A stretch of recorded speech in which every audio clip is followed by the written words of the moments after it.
I'm reaching you live from the beautiful campus of Redeemers University.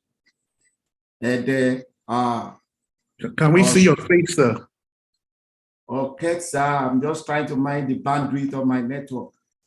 But let's just see your face a little, then maybe after. I hope you can all see my face now.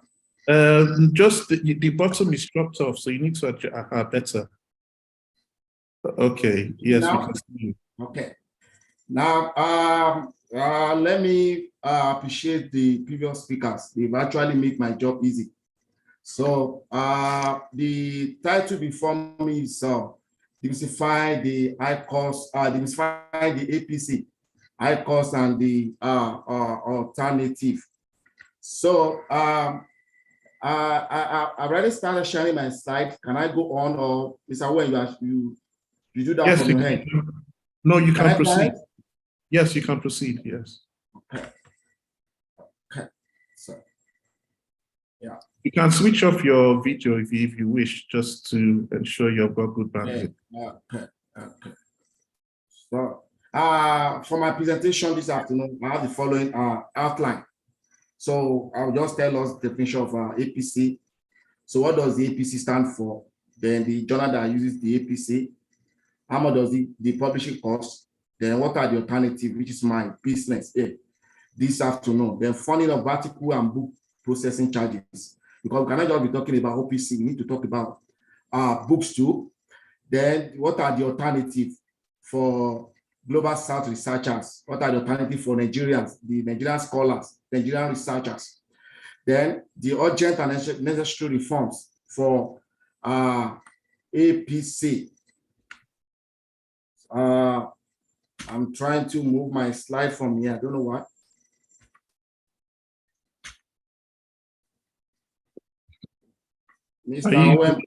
Are you using the arrow keys? Yes. Yeah. Why my arrow? Are you using the down? Try using the down arrow. You should try and get out of the presentation mode. Okay. Yeah, you should try and get out of the. You should try and exit the presentation mode. Okay. Yeah. Presentation mode. I'm trying to look for the picture. Exit it so that you can have your sidebar. Okay. Yeah.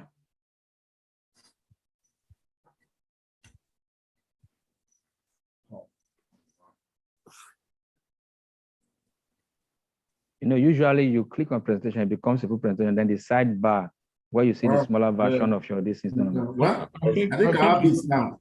Well, just the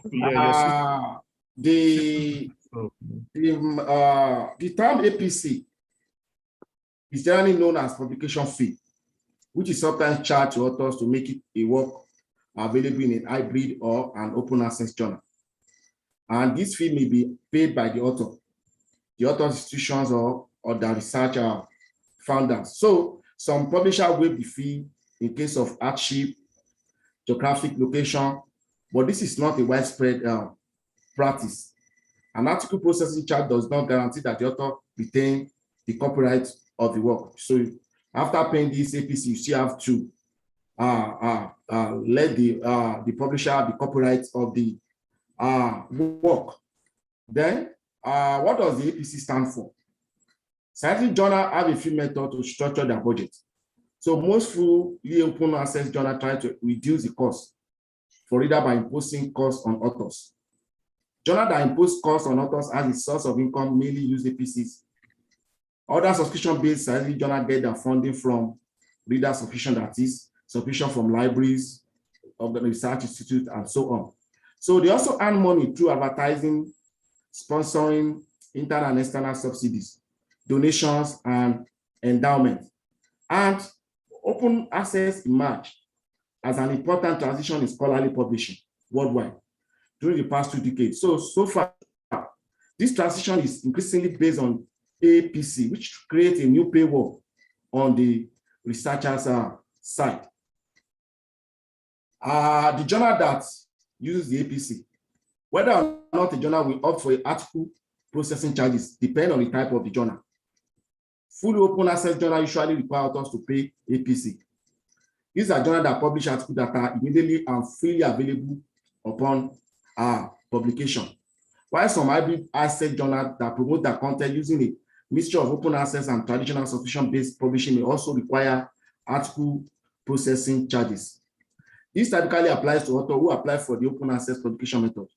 The readers of this journal still pay for access to the journal non-open access content. How much does APC cost? APC cost varies by journal title and publisher. So the cost typically goes from like $100 up to $5,000, even more than that. Profit margin for the academic publishing industry can be up to 30%. And in overall, the article publishing charges cost has gone up across countries by almost 50% between 2005 and 2018, and the price keep rising every year. So authors belonging to this specific research group or institution can have full waiver of discount when it comes to paying APCs. This mainly depends on the institution they belong to. Authors may not be required to pay the article processing charges if they can come from developing countries like ours, Nigeria. They can also pay for the APC using their grant fund, structural fund from the institution or a funding agency. So what does this APC cover? Why does this publisher charge so much? Why does they charge APC? Why do they charge? Why do the author need to pay for APC? What does this thing cover? In order to keep the journal open access, publisher use the APC to cover the publishing costs. And some of these costs are as follows. First is editorial process costs. These costs include maintaining the editorial process, enabling the official peer review, processing article through plagiarism software. In fact, some of these publishing outlets, when they receive your manuscript, the first thing they do is to subject it to plagiarism software. And even I'm not making case for them, but we all know the amount to subscribe to some of these plagiarism software like Turnitin. Also, for proofreading, investing in English language improvements, services, and so on. Investing in the editorial process is crucial because it improves the overall quality of the journal and its publication. So without a robust editorial process, journal risks publishing inferior work that is not up to standard. Also, archiving and visibility costs. They need to archive the article that require plenty of storage space. And also, whether it is virtual or physical, it doesn't come for free. The journal must pay for it. So it is essential for the publisher to invest in high security and high quality platform that enable long-term article preservation. Also, the marketing costs. So they need to market their product and services in conferences, in flyers, and so on. Then, what does this also? I'm still on what the APC cover. Next is operational costs. Operational costs often take a good portion of the APC costs pie chart. This includes money transfer fees, accounting and legal fees, and so on. Also, people involved in creating the journal need to be paid their salary. So labor costs account for considerable part of the APC. Next is the technical infrastructure and innovation. Open access journals are immediately available for readers online. The technical team ensures the online journal is in place to make that possible. So the team is in charge of developing, maintaining, and operating the website and existing system. Then the next is production of articles. Article editing and inclusion in the indexing services. The latter is an essential part of raising the visibility of an article. Without it, authors will have fewer chances of reaching their target audience. Then the last on the what the APC covers is the customer service, which is an essential factor to consider when submitting your work for specific journals. Most authors want to have a reliable person to help them prepare the documentation and answer any queries that they may have. So as you can see, APC costs cover many aspects of journal publication. So that's why we have the article publication charges on the I side. And what are the alternatives? Research scholars, academic staff need to publish, especially with the renewed debate that the emphasis is moving from quantity to quality. We need to publish the product of research findings in high impact factor journals. And what are the alternatives for Global South researchers? What are the alternatives for Nigerian scholars? Now, this one is about funding agencies. So one of the first 3 funding agencies I'll be talking as alternatives are Shepherd Juliet, Open Access Directory, and Spark. So many funding agencies explicitly allow the use of grants for the payment of APC to publish in open access journal, or book processing charges to publish open access books. So in addition, numerous institutions have created central fund to cover APC and BPCs to make sure to check with the institution whether open access publication costs are supported or not. For Shepherd Juliet, it's a searchable database of research funders' open access policies. Then for the open access directory, they maintain a list of institutional funds for open access publishing. Then for Spark, they maintain the list of North African universities and university libraries that have created open access funds.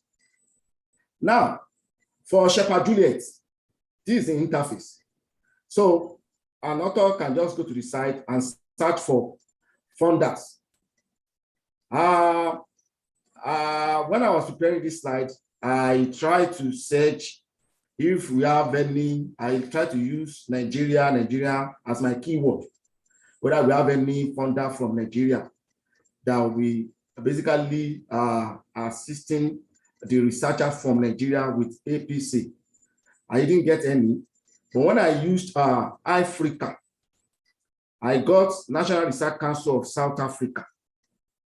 That is on Shepherd Juliet. And if you click on that in details, you see the open access funding, the requirement, and so on. So if you meet the requirement, so researcher can actually access this fund.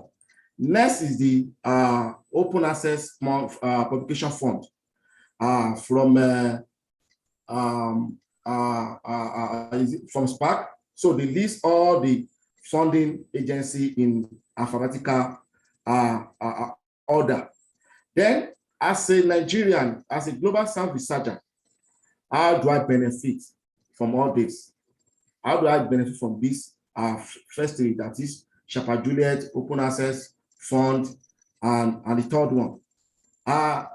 You can benefit through collaborations.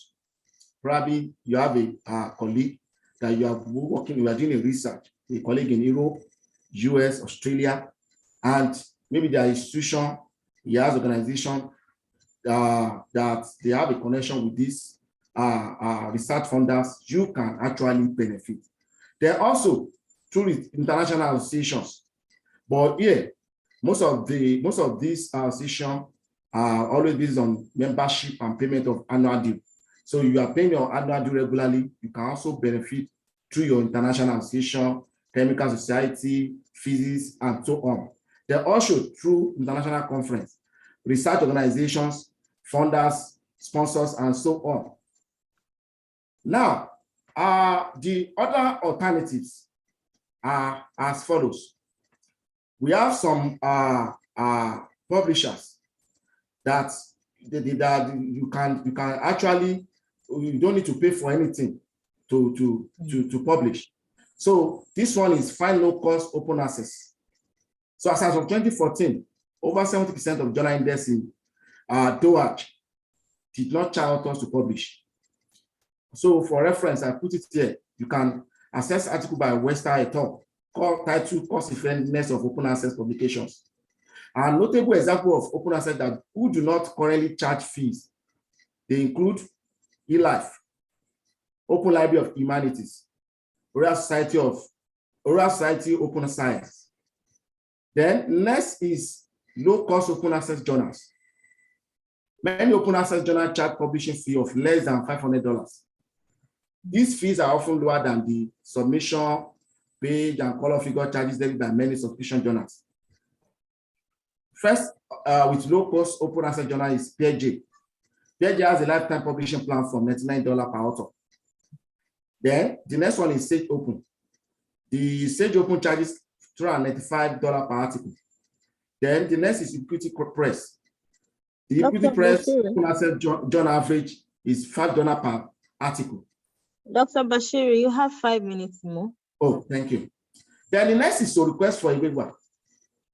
And if you work in the country classified by World Bank as low income or low middle income countries like Nigeria, you may be eligible for automatic, full or partial fee waiver at many open access journals. Example of publisher fee waiver policies are some of these publisher. Yeah. The first is Biomedical Central. So Biomedical Central open access waiver form. You can actually assess the requirements on the URL there. The next is in that way waiver policy. Then the next is PLOS global participation. So some of these you can actually request a waiver irrespective of your geographical location. Next is check if your institution has a open access fund. A membership can cover all publication costs for author belonging to that institution. So please endeavor to check with your library. Again, we have Biomedical Central here. So Biomedical Central has several types of membership. So you can search for member list by country on the URL provided there. Next is F1000 Research. F1000 Research offer prepaid institutional packages with varying discounts. Then also in that way. So then PJ again. So you can learn about PJ institutional plan and check if your institution is listed. Then next is PLOS. They offer an institutional fee support program. So if you check their site, so they have their conditions there, and also check with your library with the policy whether you meet the requirements to gain from this publication cost. Next is check if your institution has open access funds. An increasing number of institutions are provided for students and faculty to publish in open access journal. So please refer to this open access fund resource from SPARC, particularly the fund in action, or see the static database from PLOS. You can also check. With your library. Next is talking with your funding agency. Many foreign now provide open access publishing fee assistance. So searchable database from Nature or from PLOS allow us to search by country for funders with such programs. So many funders also allow researchers to write publishing fee directly into their grants. Now, the next is Stranger Nature. There are more than 350 open access article processing charts fund available to researchers worldwide. We have over 170 funders around the globe made funding available to researchers. We have over 130 institutions made funding available to researchers. Then additional 170 research institutions distribute open access block grant on behalf of funding bodies. And the map here is open access fund map. And you can see the continent here. For North Africa, we have 116 for APC. Then for books, which is BPC, we have 39. Europe, we have 217 for APC. For BPC, in Europe, we have 119. Asia, just 7 for APC. Then we have just 2 for BPC. Australia and Oceania, we have 7 for APC. BPC, we have just 1 for BPC. And our dear Africa, we have just 3. And just these 3 is just for APC. God help us in Africa and in Nigeria. Next is RUAMAP. You can search for RUAMAP.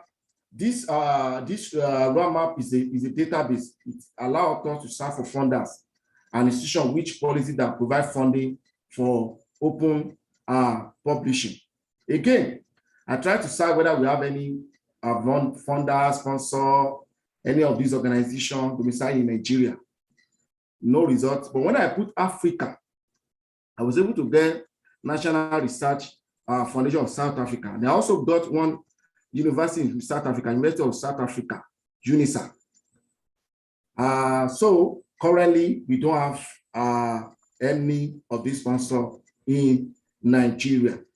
Next is, if none of you have these above options, if they are not going to work for you, then the next thing is to self-archive your work openly at no cost. Publish in open journal or in any of journal of your choice and archive a free copy. So you don't have to sacrifice quality or academic freedom to publish openly. There are many high quality open access journals, but if you can't find what you deem a suitable open access venue, it is important to remember that open publishing is not restricted to this journal. You can publish in any journal you like and make a copy of your manuscript available, self-archive on your personal website or in open repository. Isn't that illegal? No, not in most cases. So according to Shepard Romeo, where authors can check the policy of specific journal. So Shepard Romeo will give you some of these policy, how you can find whether preprint or postprint. The academic version may be the manuscript prior to the peer review, preprint, or after peer review, which is postprint, depending on the policy.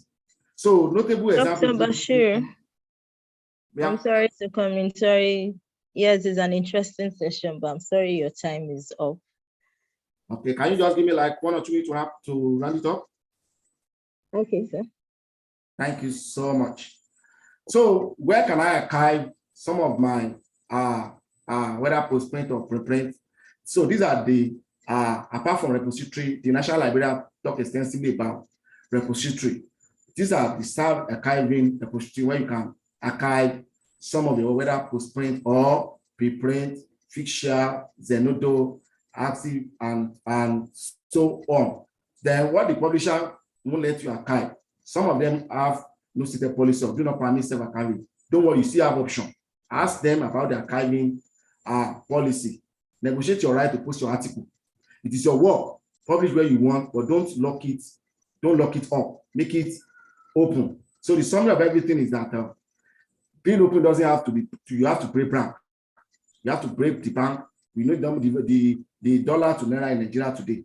So some of these sites, eLive, PLJ, Welcome Trust. In fact, some institutions have open access publishing fund like Welcome Trust. So you can check their site whether your institution is part of them, whether you qualify. Also check with your library too. So with all this, the issue here is that of all the alternatives to APC, saying that our current system in Nigeria requires research to pay APC and not institution or funder, because there aren't many funding outlets. So it must not be an existing model. That is some of these things I listed above. It should not be an existing model. It might be a new one altogether. I like to throw open to the whole house the need for workable and sustainable alternative to APC in open access publishing. We do not have all the answer. Hence, we need others to speak up. Although I have some reform here, I might not be able to go through some of them, but since you're going to have my slide later, you can go to some of them. Thank you so much. Thank you very much. Yes, I think we can do a virtual clap for Dr. Bashir. Thank you very much for that beautiful presentation. Indeed, it's been a period of demystifying article processing charges. For me, it's been an eye-opening session. Then, in order not to waste our time, I want to proceed. Can I just interrupt, Dr. Woodwin? My apologies. I just want to say to the audience, if you have any questions, please put them in the Q&A chat box, which you should see on your menu screen. We're going to actually have an interactive discussion at the end of the presentations, but it might be nice if beforehand, any questions that you might have, we can put them in there. Now, one of the presentations from, in fact, okay, I think Professor Coley has just come on, Dr. Woodwin, so okay, you can introduce him. And if you can stop sharing your screen, Dr. Basiru, right, excellent.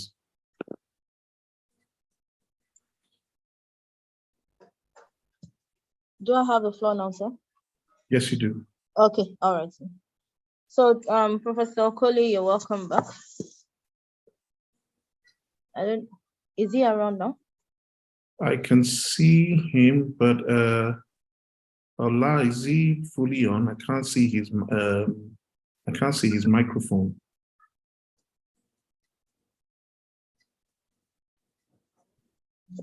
Hola? No, it's Answer. not fully on. He needs to join for audio. Yeah, I think he must be struggling with his connection. Probably network as well. Yes, he's been having a challenge with The network. in fact, he has gone. He's gone. Yes, he's gone off. So, So do I take the next person again? maybe what should happen, because I really wanted Professor Conrad's presentation to be more or less last. Maybe Okay. I can come in and do my stuff.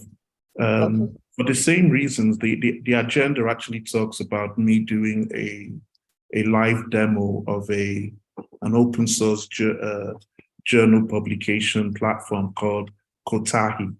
But due to some challenges we're actually having on our server, I'm unable to do that demonstration at the moment. But I do want to have a very quick, brief presentation about how Eko-Konnect as an NREN is coming into this whole area of open access, open science, and these issues of costs. So permit me, Dr. Woodwin, to proceed to do that, and I hope to finish within 10 to 15 minutes. Hopefully by then, Professor Coley will be ready, because I really do want us to have an interactive session, because Dr. Basiru's presentation, which was very nice, also raised a lot of questions that we need to address. So I am going to share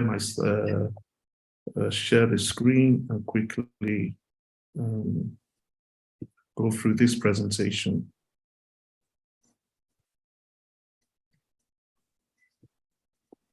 Right, and it actually touches on what was being discussed this morning, and some of the infrastructure that we refer to, like repositories.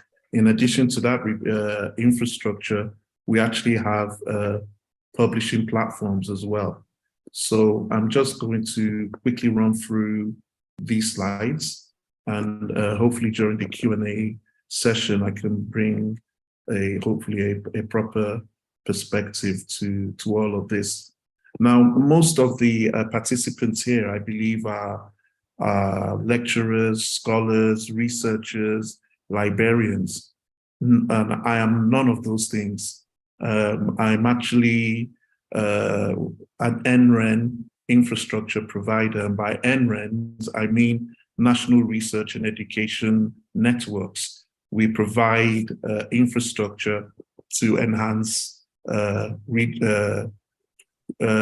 or Research and Education Networks.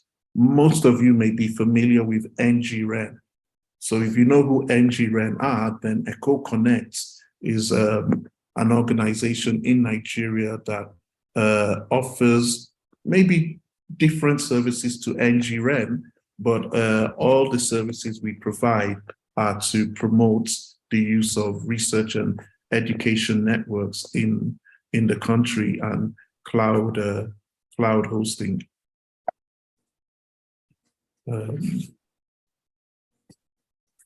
Right. So we ourselves, we've been on an open science journey ourselves as an NREN. And between 2013 and 2016, we were involved in a European Union funded project called EI for Africa. This was part of a Horizon 2020 project where the European Union made available 80 billion euros for the development of e-infrastructures in Africa. Sounds like a lot of money. Not so much of that funding reached West Africa. It went mainly to South and North Africa, East Africa, Southern Africa. But anyway, we became part of that project through our association with WACREN. And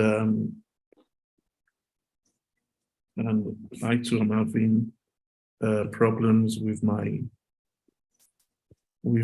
slides as well. Moving, 1 sec. So we were involved in this project, AI for Africa, and we were collaborating, or we were participants at the behest of WACREN, and this project was, we worked with other organizations in Europe referred to as SciGaia, right? And so what we did then, we were still a very young NREN. We started to understand the importance of providing infrastructure for research. And what we mean by that, particularly for those who do scientific research, a lot of scientists would do research and get their publications out, but then nobody could really access the data that informed the publication of the research.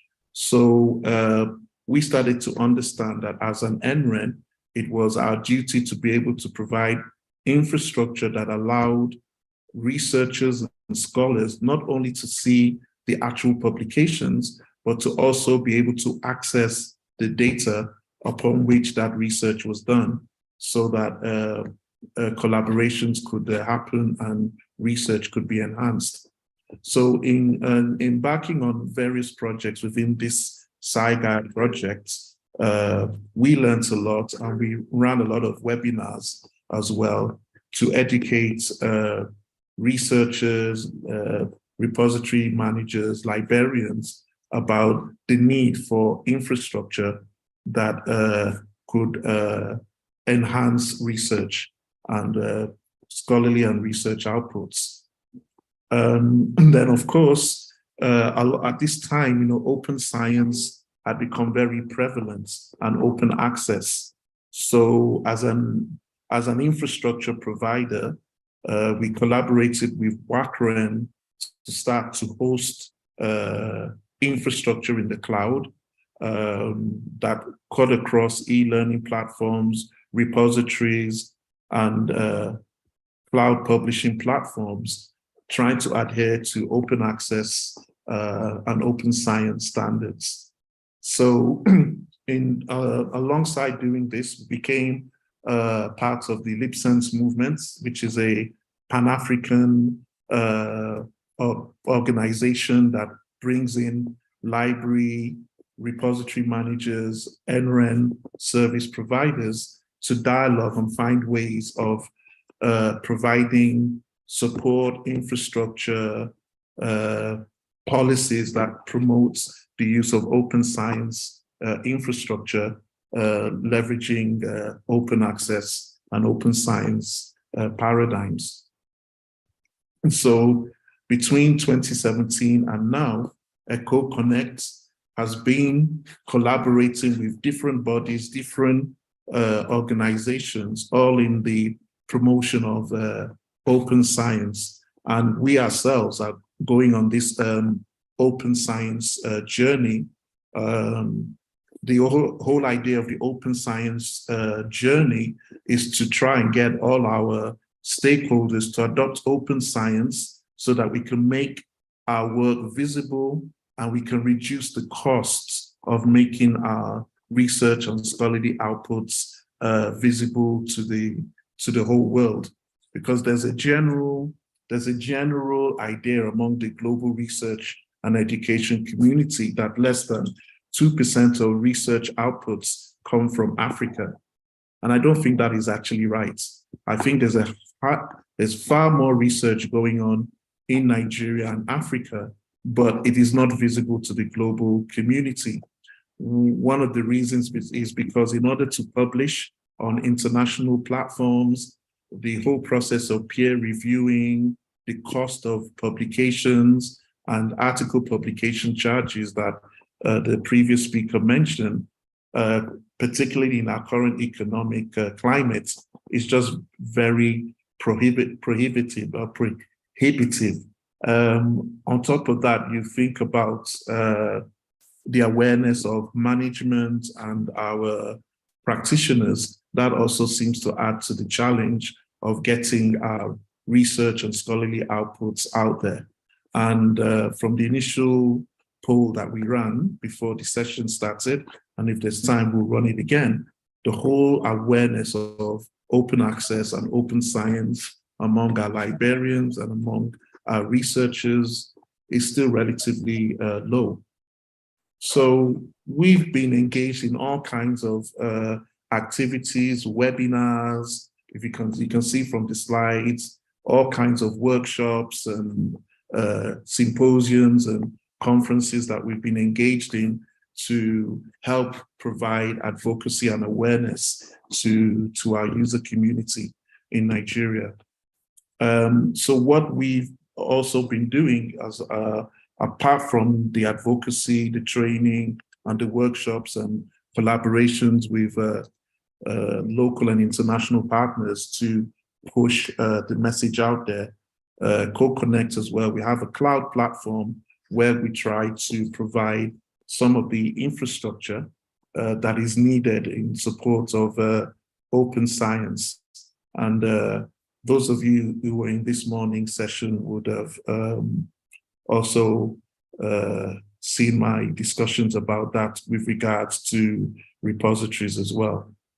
So this cloud platform that we want it to be a community-driven platform that will allow institutions and users to be able to take advantage of features such as federated identity, journal and preprint publishing, publications and data repositories, and also, cybersecurity.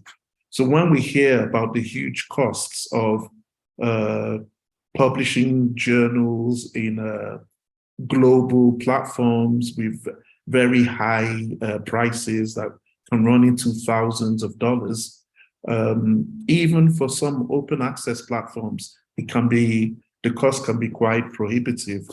One of the things that Eko-Konnect is looking at is, well, is it not time for us to be able to build and use our own open science developed local platforms to get the same content out to the globe? So that's something we're very interested in. So the cloud stack that we have at the moment caters for the following services, as seen in this slide. We actually host a technology repository based on Invenio RDM, and we actually talked about that very briefly in this morning's session. But more pertinently as well, we actually have an open source journal publication platform known as Kotahi. We're collaborating with WACREN and the Cocoa Foundation to deploy this open source journal publication platform. And we've been working on the development of this platform for about a year now, and it's actually sitting on our cloud servers. And I think there would be an opportunity for us to consider using some of our local infrastructure to address the challenges of having to get our publishing content out to what might be considered high impact journals, but also have high cost considerations. So we, now that the strikes are over, we want to actually get a consortium of institutions together that can start to use Kotahi as a platform for publication of journals. And we had initially made some discussions with, I think, ABWAD and Unilag about using the platform, although that was in the early stages of the Kotahi development on our servers. But now that's fully available, and I think it might be something we need to consider as part of our action plans, and we'll deliberate about that during the interactive session. So Kotahi is a journal publishing platform, and it is one of a number of services that we run on our Open Science Community Cloud platform. Trust and Identity Federation, we're going to be talking about that in sessions tomorrow, so I won't dwell on this. And again, like we're saying, scholarly communication is really part of the focus for this session, where we can actually have shared journal and preprint publishing platform That's really Kotahi. And we have this shared research data management platform that I spoke about this morning. We are members of the LipSense community. I'm actually the co-chair of the infrastructure working group for LipSense. And so there's a lot of knowledge from repository managers and librarians from across the African continent. We meet on a monthly basis to discuss activities, exchange knowledge, and find out what's going on in other countries in terms of the development of their own open science, open access, and platforms and repositories. So it's a really good movement, and I'd like more people to actually partake in this, because you get a lot of information.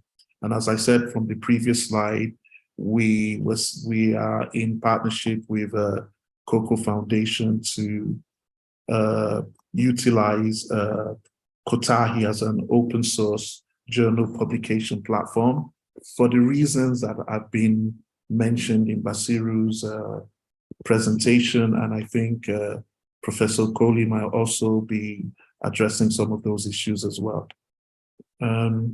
Again, we provide consultancy in these areas, and essentially as a research and education network, we're fully committed to supporting open science and open access.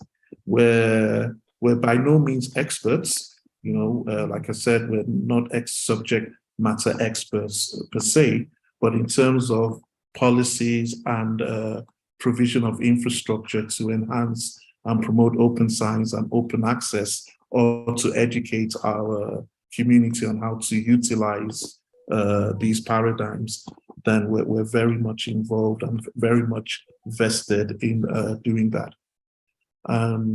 So again, that's just contact information, and hopefully what we'll be able to do is get more of us involved in this big challenge. And thank you very much.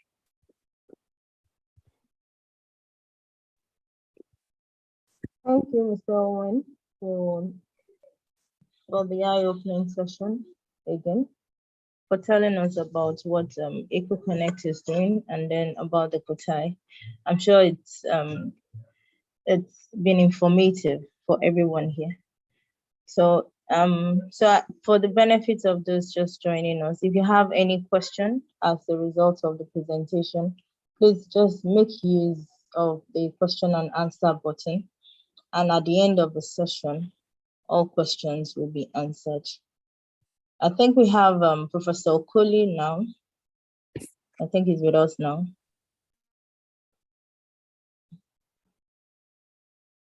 Okay, yes, I can see him. You want to read his profile? Yes, I'll read his profile again. So so the next person we are going to have now is Professor Charles Okoli, and he's going to be telling us, presenting on the debunking of poor open access adoption by Nigerian institutions. Professor Charles Okoli is Professor of Animal Production and Health, Federal University of Technology, Owerri. He's also the coordinator of the Consortium on Nigerian Poultry Feeds Research and Development. He is a science, technology, innovation facilitator, academic journal publisher, tropical animal health and production consultant. Professor Okoli writes regularly on the Research Tropica blog, an open source information platform for communicating current tropical research trends to both science and non-science individuals. Professor Okoli, you have the floor, sir, in 20 minutes. Please, let's have your presentation.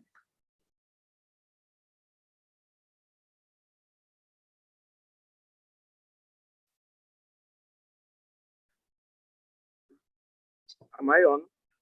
Yes, you're on. We can hear you, sir. Can you see me? Can you see my slide?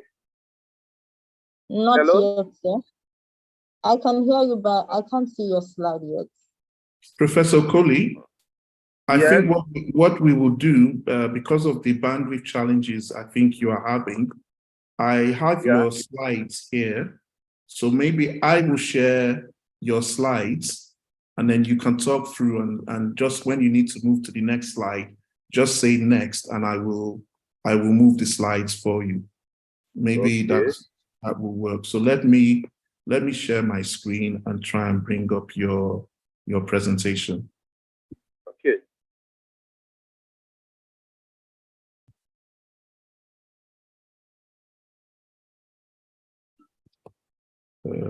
Right, 1 second. Let me get this into slide mode.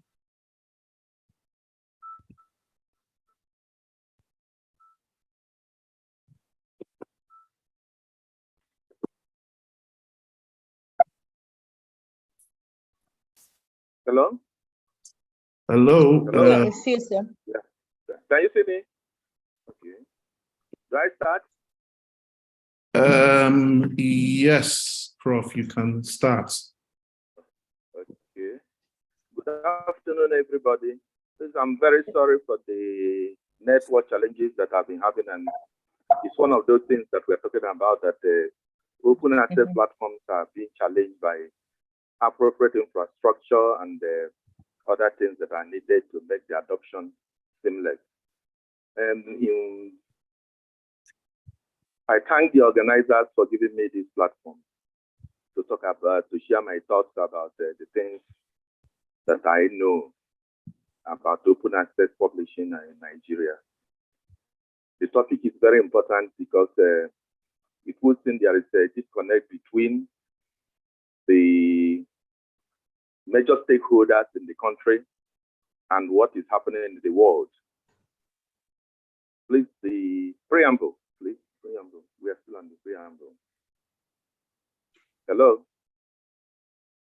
We are with you, Hello? sir. Yeah, he changed the slide. I'm on the preamble. Hello? So, hello, Mr. Owen. Yeah, thank you. So there seems to be a disconnect with what is actually happening in the world between the major stakeholders in the country. And it is important that we do this type of education regularly or training to bring people up to speed on the major issues, especially in a world where the knowledge-based industry or economy is a major issue. I was listening to Mr. Owen talk about the kind of platform he wants to create. And I will tell you that it will be an uphill task for him to convince people to key into this. But I know it is possible and there's a lot to gain. Next slide, please.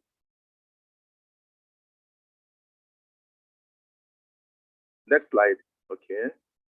So Nigeria has a lot of higher institutions, 170 universities, 152 colleges of education, more than 170 polytechnics and other specialized higher institutions in Nigeria that generate a lot of content, research outputs. But unfortunately, most of these outputs are not shared among the experts, both locally and internationally. It is known that African or Nigerian outputs remain gathering dust on shelves in our library, and they are hardly shared. Recently, there are things that have happened or new developments that have brought about the possibility to share these, especially interventions by the multinational organizations like UNESCO through their Research for Life group and other open access developments such as repositories, institutional repositories that have been created. Still, one will say that most of these repositories are not well connected to the research development map of the world or the globe. At the same time, using aid from Research for Life group as our means of getting into the open access movement might not be the best. So there is a need for us to look at the best way to do this. Next slide, please. So I've divided my presentation into 6 sections, looking at the historical overview of open access publishing and movement across the world, open access movement in Africa, the factors affecting open access adoption in Nigeria, the implication of open access adoption in Nigeria. Then we look at some functional open access models that could suit our environment and Africa in general. Then I end with a conclusion and some recommendations. Next slide, please. The historical movement about the open access actually started with an understanding by some researchers or stakeholders that there's a need to share peer-reviewed work freely, free of licensing and copyright restrictions. One of the strategic achievements of open access has been to develop this free sharing of research outputs to the public. The movements that have pioneered it include the Budapest Open Access Initiative of 2001, the Berlin Declaration of Open Access to Knowledge in Science and Humanities of 2003. But one of the key landmarks has been the establishment of the Public Library of Science, which did a campaign in 2001 and gathered about 24,000 signatories of scientists who have pledged not to submit journals or submit their articles to journals that are not willing to share the articles or the publications freely. Then other movements, like the international organizations I mentioned before, UNESCO, World Health Organization, saw the need to support this movement and created the group called the Research for Life group that contains INARI as an indexing for biosciences, biomedicals, and the health sciences. Then Agora for agriculture and many others, and 6 others. Other early adopters included the Open Society Foundation, the Science Elo in the Brazil that now houses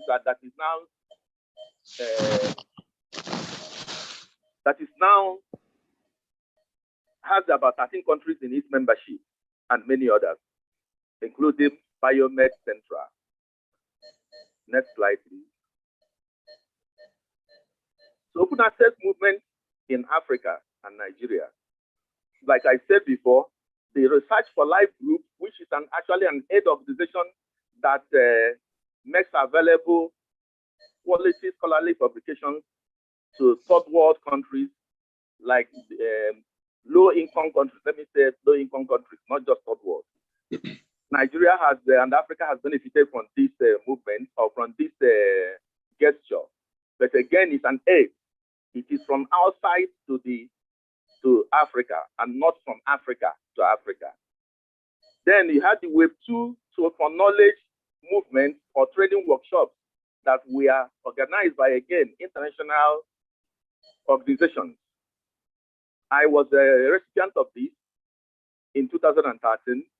These trainings try to update us on how Web 2 tools can be used for open access and for sharing scholarly information. It was called the Web 2 for knowledge training and workshops. But the activities of Biomed Central, when they organized what they called the Open Access Africa event in Africa, was one of the events that actually opened up open access for some of us that didn't know much about it. The Biomed Central organized events in Nairobi in 2010 for East African researchers, Kumasi in 2011 for West African researchers, and Cape Town 2012. At the Cape Town event, there was also a back-to-back event with the Berlin 10 open meeting of the at the Valley to Stellenbosch University, South Africa. The takeaway from that meeting, there were about 4 things that actually concerns us that we are taking away from that meeting. The first one was a very strong condemnation of the use of impact factors in the assessment of individual researchers. Number 2, the value of African journal in publishing research results was emphasized because Africa has to put their output, their research output, in places where Africans can have access to them. This was emphasized. The third one was the observation that most of the poor access of African research results by Africans because of publications in third-world journals that are in the global north. And Professor Owen, then Dr. Owen, actually raised a very important point about the negative impact that APC weavers will cause on African publications. Because at that time, the question was raised, how do you solve this problem? And they told us they are going to put waivers that will allow Africans to publish, even though the APCs were very high. Then the question was, if you do this, what about the African journals, which means they will die? Next slide, please. Next slide. So we want to look at the factors affecting open access adoption in Nigeria. In my opinion, the major issue has been a very poor understanding of the global knowledge-based economy, what it stands for, and what it is all about, especially by the major stakeholders that manage knowledge in Nigeria. They fail to understand the connection to visibility, to access to intellectual capital, and the advantages it holds for a country that is able to control their own. The education administrators and librarians continue, because of this poor knowledge, have continued to advance policies that promote, 1, publishing in the so-called high impact factor journals, even after the 2012 meeting condemned it. The use of parochial indexing, abstracting services as metrics for assessment of and promotion of staff. When I use the word parochial, by the time we get to the end of the lecture, we will see that there are indexing services that have much larger capture of the research realities in the world, but they continue to use these narrow ones, maybe for some purposes which we can see. Then there has been a downgrading of journals published by national organizations because they feel that they don't stand to gain what they are trying to achieve. And what are these things they are trying to achieve? There are reasons for this policy. The need for high global and institutional ranking. Suddenly, ranking of institutions by global North organizations is reigning. And many of our institutions want to get into this. So they subtly force their researchers to publish in the high ranking journals. So thinking that will give them the visibility that will result in high ranking. Number 2, pursuit of funding from granting institutions in the global north. Because when you pursue, the global north has to see your results or see your research output before they can consider you for research grants. So they do this for this reason. Then there's a limited understanding about the big picture about scholarly publishing and ownership of scholarly outputs by these major stakeholders. Next slide, please. Other factors may include lack of institutional and the lack of national and institutional policy on open access publishing and scoring in the country. Then downgrading of open access indexing services, such as the Directory of Open Access Journals, DOAJ. You discovered that, for example, in my institution, what the indexing services they mention as what should be used to judge a journal as a high impact journal. You discovered that the open access journal indexing services are never included. factors affecting the establishment of open access publishing platforms, that is at the industry level. I listened to Mr. Owen when he was presenting, and I was pleased that somebody is now trying to do something. But still, just like I had challenges while trying to join this meeting, there's a serious lack of or inadequate infrastructure, such as electricity, internet, broadband, computers, the appropriate type of computers needed to power this type of knowledge-based economy. Number two, there is scarcity or lack of skilled information technology manpower. This is critical because what we have today, most of the skilled IT are aggregating towards the fintech, financial technology, where they are paid very well, especially by institutions outside the country. He discovered that the kind of money that will be paid to them will not be attractive, and they usually don't want to come into such an industry.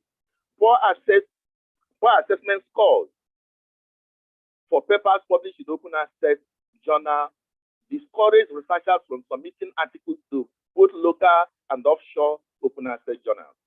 In my university, open access journals may be scored just 2, while the high impact journals may be scored 5. Not looking at the type of paper that was published, but just first of all scoring the journal. So in a situation where the journal statute gives credence or quality to a paper, becomes a problem. The high APCs or article processing charges charged by the open access journals in the global north and some African countries recently is also a major problem. So he discovered that Africa is actually excluded. We are about $2,000 is being charged to publish a paper. That's about 2 billion naira today. He discovered that it's just not possible. Then there's a general tendency by this Journal of Nations to brand most open access journals as predatory. For example, if you look at the BIOR list, which was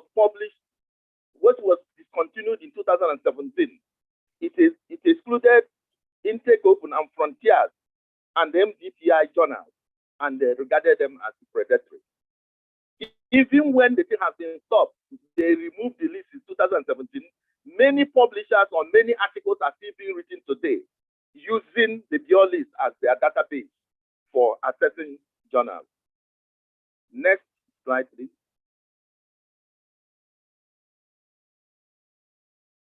Next slide.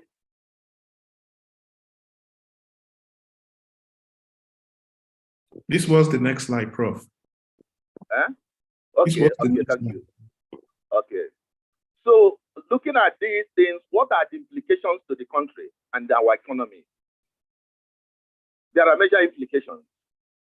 One, there is undue patronage of traditional paywall journals by Nigerian researchers, which I have mentioned is a problem.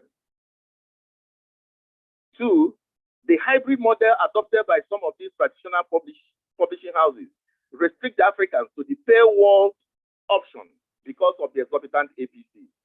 So at the end of the day, the African is being forced subtly, even though there's a choice. The choice makes it that the only thing he can choose is the one that is not appropriate for us.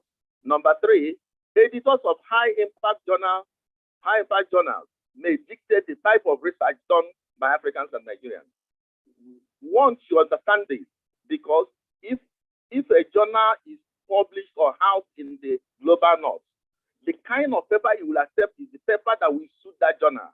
So somebody publishes a paper about maybe cassava farming, for example, in Nigeria, and goes ahead to now structure the paper to suit a journal in the global north. He discovered that such thing is actually trying to dictate the type of journal or the type of research that should be done that may not suit our own industry. Intellectual capital from Nigeria is continually lost to other countries that can curate, aggregate, index, and archive such knowledge. Like I said before at the preamble, he that owns the science owns the world. Those who can aggregate knowledge, consume it, and maybe develop, produce, and consume are the people who can utilize such knowledge to do things. But we are losing our own because we find a way of copyright to other countries. Nigerian researchers are relegated to the position of mere consumers and limited producers of open access content because of the reasons I've given before, or realities that I have described. Next slide, please.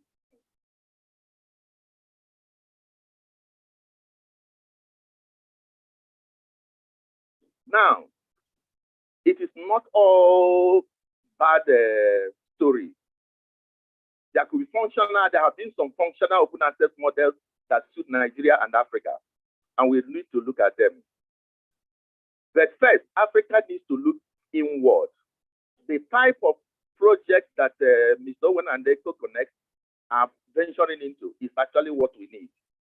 I've been a journal publisher. My journal is almost moribund because there are no platforms that can actually give the journal the kind of visibility it needs.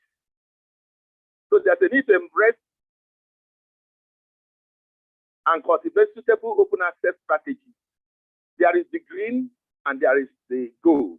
The green is the one that suits us. And what is the green? Where there is self-publishing, usually blogs, internet, and social media networks that can be used as platforms to propagate open sharing of information. So we have, for example, which has been adopted by most institutions in Nigeria.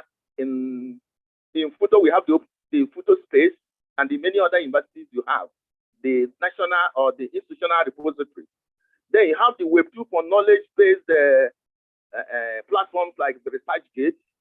You have the self-publishing using blogs, podcasts, wikis, and the Google groups to share knowledge openly. Then global and flexible indexing platforms like Google Scholar. Next slide, please. So national and institutional repositories. These operate on the basis of the willingness of authors or researchers to deposit their work in a repository maintained by an institution or higher learning, or national agency. Now, we are aware that many, for example, my university photo has a repository.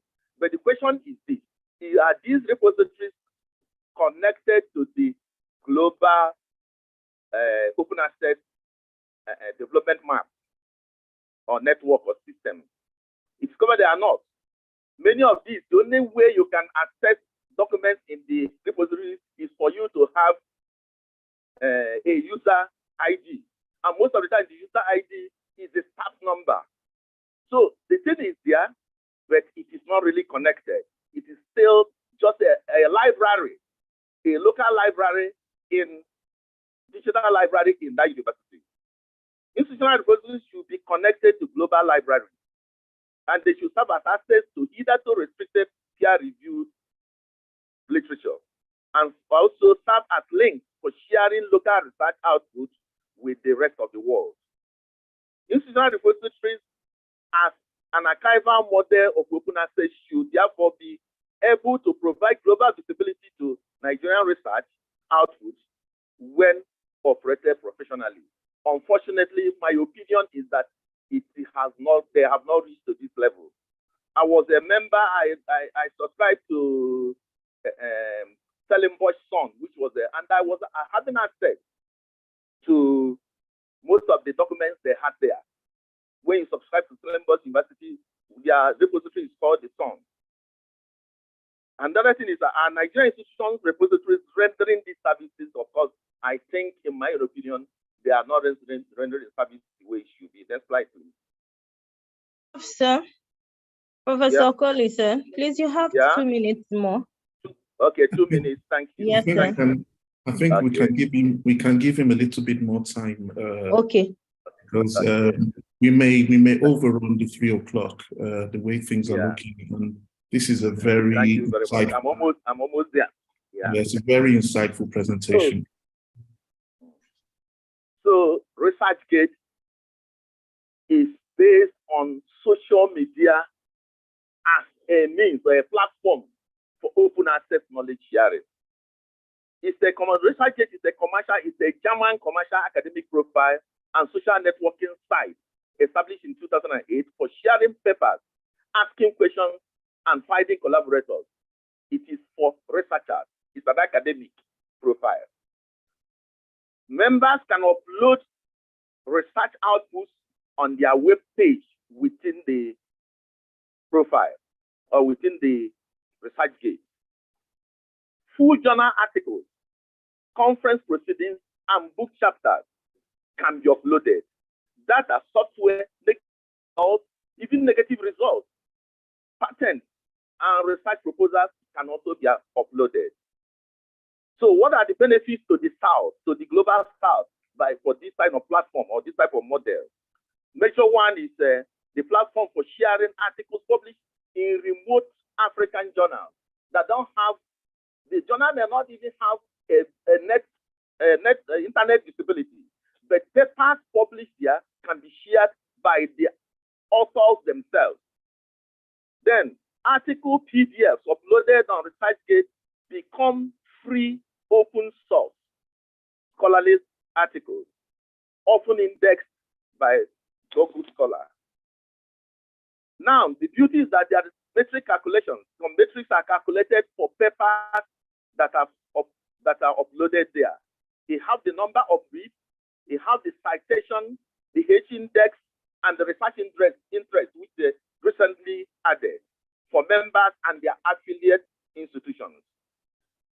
Then there is the statistical, or we have found out, or recent estimates have shown that the ResearchGate has statistically higher citations than both Scopus and the Web of Science group.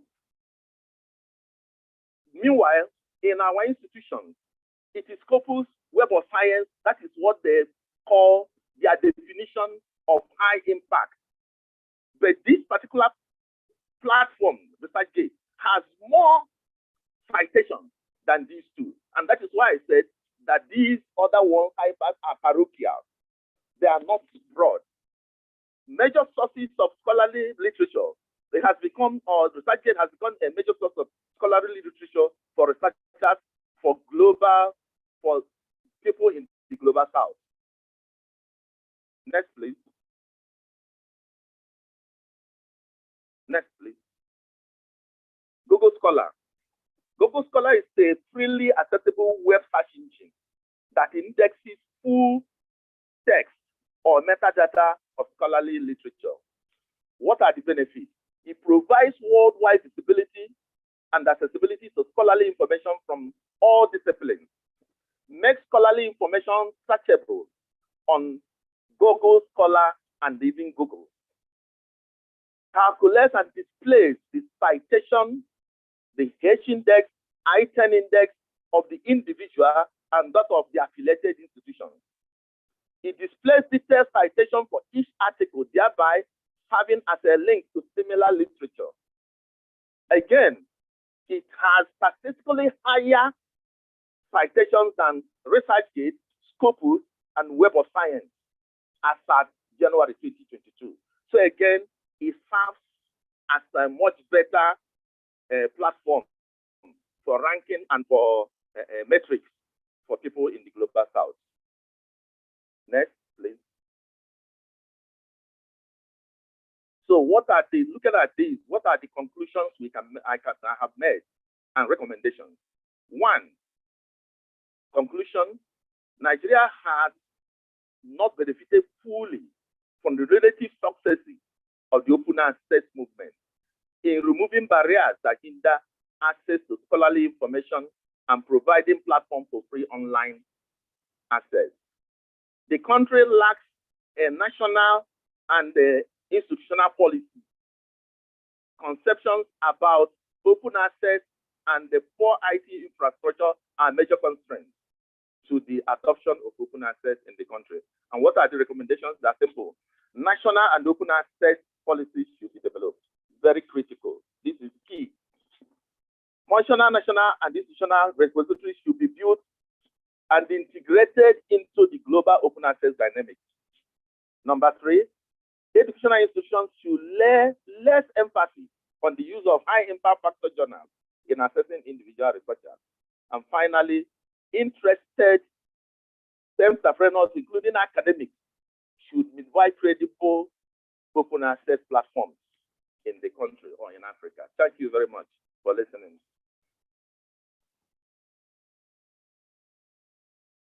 Thank you, Professor Charles Okoli, for that wonderful presentation. It's indeed an insightful one again, from demystifying the APC. Now we are breaking it down, bringing it down to the Nigerian context. And I'm sure I'm not the only one that has benefited from this presentation. And I'm sure for the participants, we all have a whole lot of questions to ask as well.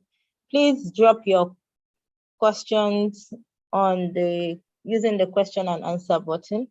And at the end of the day, when we are through, we are going to answer all questions. Mr. Iowa, can we proceed to the next person so that we can then... Yes, of course. Okay. All right, so I have the privilege of introducing our last presenter for today. And it's going to be talking about the workability of Plan S and transformation agreements in the Nigerian context. And that will be taken by Professor Conrad Omoyimi from Covenant University. I have a presentation. Professor Conrad. Ma, you can go let him. Hold on. I didn't get you, sir. Yeah, you said? I'm here with you. Okay, all right, sir. Okay. Right. So Professor Omoyimi is the Open Access Coordinator for Covenant University.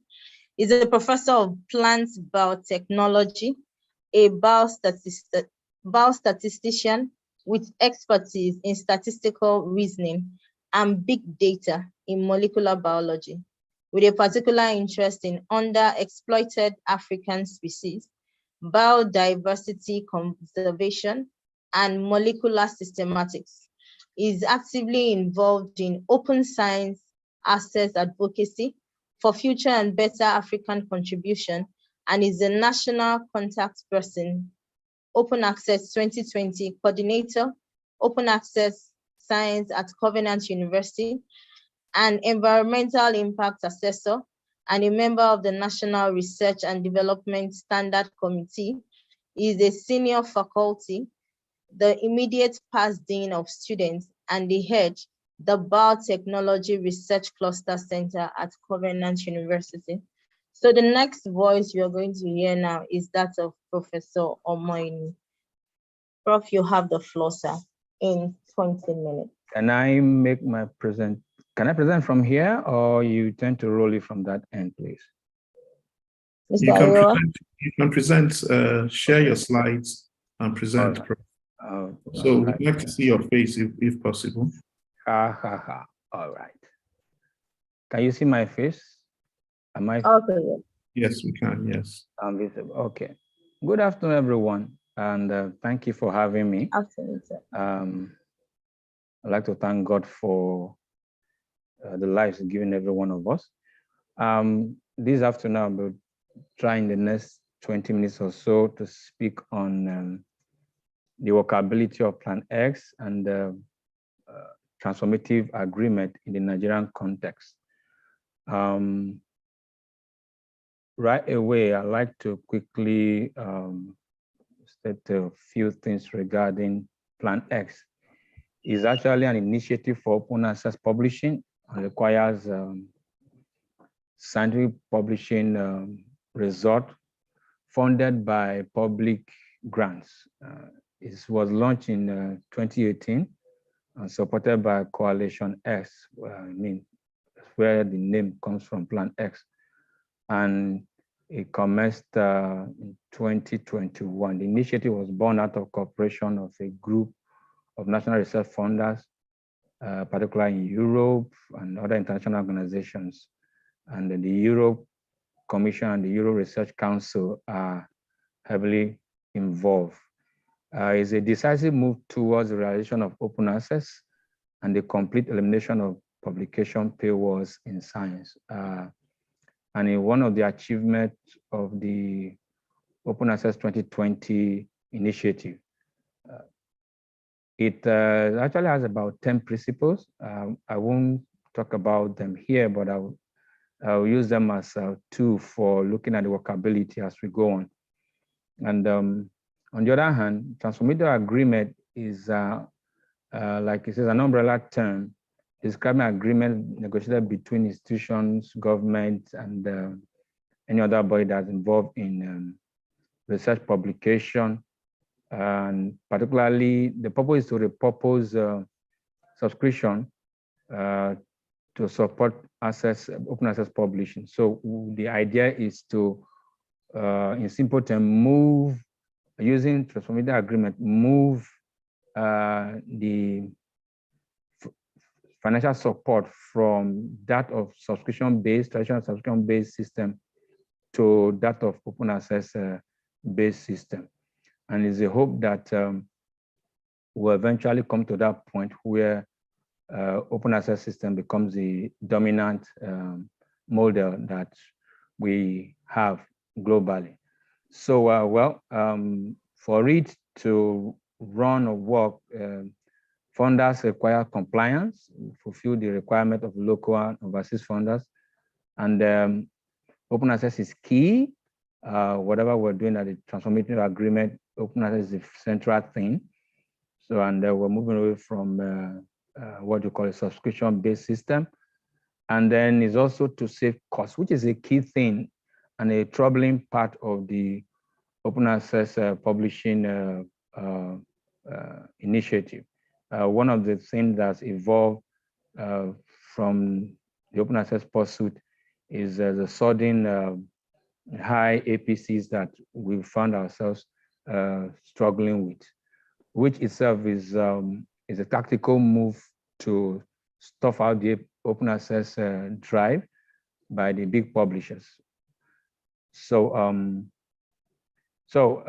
let's move on quickly. How workable really is the Plan S and transformative agreement in the Nigerian context? In brief, Plan S is the tool for achieving the drive to a global open access dominant scholarly publishing landscape. And transformative agreement is that agreement that we're involving. There's no one size fit all, but the whole idea is to work towards moving away from subscription based towards an open access thing. And then we also want to be sure that there is cost is reduced and there is a capping of APCs. And we're hoping that it will eventually lead to a standardization of the APCs across board. And then, of course, ultimately, if being open access, society as a whole will have free access to scholarly publication, unlike the current situation where there are paywalls for the general society to access publications. So how workable is it in Nigeria context? I'd like to look at the 10 principles of Plan X, vis-a-vis transformation agreement, but I'll be dealing with 8 of them, which I think are most relevant. The first thing that, and so this, as we look at these principles, will help us to understand whether really is workable or not. But I will leave that to the House, even though I have my own opinion about that. The first thing is that the Plan X is insisting, like we have in the open access cycle, that authors and institutions will retain their copyrights, even whether they pay for it or not. But if it's open access, the first thing that happened in the open access drive was return of copyright to the author and institution instead of the publisher. Of course, the second thing, so that means the institution must develop and adopt open access policy. And from what we'll be talking about this morning, even to now, we understand that one of the big challenges, like Professor Okoli spoke about in his paper, is the lack of adoption of open access by universities, institutions, and research institutions. The other thing is funders will develop criteria for open access journals and the likes of it. So that means funders must have open access policies and criteria for doing such, whether it's open access platform or repositories. Dr. Basir was talking about not being able to find a Nigerian-based founder on the Juliet platform, even though TETFund is a key founder in Nigeria, yet is not in such platform. And it can't get into such platform because TETFund does not have an open access policy, not even thought about it. NUC does not have an open access policy. And so things like that, there's no way they're going to get in there, because for you to get in there, you have to, first of all, show that you have adopted an open access policy and you abide by the rules and the dictates of open access. So that's there. Also, funders will provide incentives to establish and support high quality open access journal platform and infrastructure. Well, Eko-Konnect is involved in infrastructure deployment and all of that. And the question is,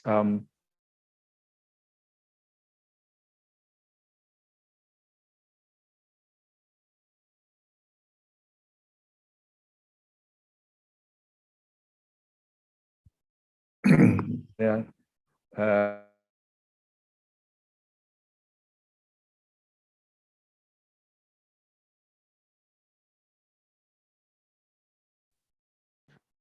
are we back now?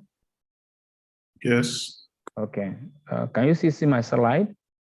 No. Okay, so I need to do that again. Okay. Yeah. All right. Can you see it now? It's yep, I can see it, yes. Okay, thank you. All right, so so it means that journals will have to yes, we can see it. Access such incentive. They must also upgrade to open access model if the journals exist and want to participate in such a thing. We have to have the open access model. And then there's really the need for stakeholders in the Nigerian scholarly publication landscape to deploy sustainable infrastructures, particularly ICT infrastructures, which brings into fore the earlier presentation that Mr. Owen was talking about, the effort to develop something on this end and not just rely on the global north. Also, APCs are covered by funders, researchers, not by individuals. We all know that when you talk about this in Nigeria, it's actually the opposite. A sizable, almost until we instituted the funding system in Covenant University, where we run full open access. I never had anybody pay publication fee for me. We always took it out of our salaries. And well, when you speak, they said there was a journal, there's a publication part of your allowance, something like that, although it's unrealistic, but they say it's there. So there's a need for a complete review of the funding of APC system in Nigeria as a matter of institutional and national policy. The nation requires a policy, each institution requires policy, and each body involved in publication in one way or the other in Nigeria requires a clear policy on open access. Funders will monitor compliance and sanction non-compliant beneficiaries or grantees. Well, for that to happen, such funders must first of all have adopted an open access policy and have well-stated criteria for whatever they want to involve in, if they must have a successful monitoring. So you have that. And then funders must support the diversity of business models for open access journals, platform, and a host of other things. Then for it to work, funders and institutions must develop cost-friendly models for open access. And that's the only one that I think can work in Nigeria, which is one of the reasons why we're talking about this on this part of the world. The rate at which journals charge article publishing fees, you have almost 2,000, 3,000, 4,000, even sometimes $5,000 US for for a paper. Like one of my colleagues said, you mean the money to build 2 houses? I used to publish 1 paper. It was a form. We joked about it, but our current investor will pay up to $1,000 for a paper if it's in a good quality one. So one asks, are there the fund really not there? So there has to be, which is what was relevant for Dr. Basiru's presentation. We need POS-friendly alternatives to the current APC models. We need POS-friendly ones, whether to the individual or to institutions and all of that. So funders and institutions must also evolve a national system to standardize and cap APCs. The capping and standardizing of APCs is a next move for the global open access pursuit. We are no longer bothered too much about the APCs. The point now is how to cap it and how to standardize it so that it makes some good financial sense on what we are doing. The 7th thing is funders should encourage transparency among government and all the stakeholders. And we know that in Nigeria, that's a major problem. You really can get anything out of the fund if you want information. And then, of course, the lack of transparency also promotes corruption and the host of other challenges that comes with it. So there's a need for, if we must participate, if it must work here, then we must be involved in transparent issues, and we must discard anything that's not transparent and anything that will hinder something, because nobody wants to deal with anyone that you're not sure what they are doing or how they are going. And even in dealing with their own for disbursement, a lot of universities take funds from third fund and they don't even retire them. Nobody knows what they did with it. And there's no way that can work if we're going to have Plan S work around here. So there's also the need for, an urgent need for a national consortium. This is most important.